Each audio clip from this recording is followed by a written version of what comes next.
नीटचा paper leak होतो, टीईटीचा paper फुटतो, एमपीएससीचा paper प्रत्येक वर्षी आंदोलन करायला लागतात. आज अनेक शाळांमध्ये बाथरूम नीट नाही आहेत. आज अनेक शाळांमध्ये सॅनिटरी पॅड वेंडिंग मशीन्स नाही आहेत. आज अनेक शाळांमध्ये वीज नाही, इलेक्ट्रिसिटी नाही आहे.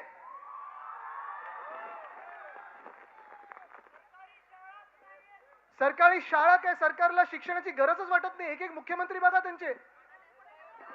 त्यांच्या मुख्यमंत्र्यांचे एक एक किती कोणी पास केले हे बघा.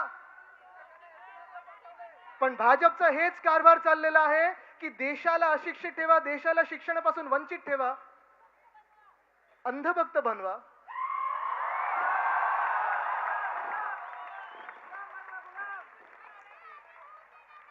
आम्ही अंधभक्त राहू तर ह्या देशाच्या मातीचे राहू. आम्ही अंधभक्त राहू तर आमच्या छत्रपती शिवरायांचे राहू. आम्ही अंधभक्त राहू तर शाहू फुले आंबेडकरांचे राहू. आम्ही अंधभक्त राहू तर महामानव डॉक्टर बाबासाहेब आंबेडकरांचे राहू, ज्यांनी संविधान दिलं.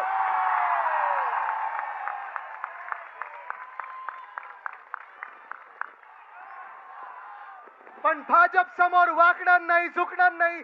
कापला तरी चालेल आम्हाला, पण आम्ही भाजपचे गुलाम होणार नाही.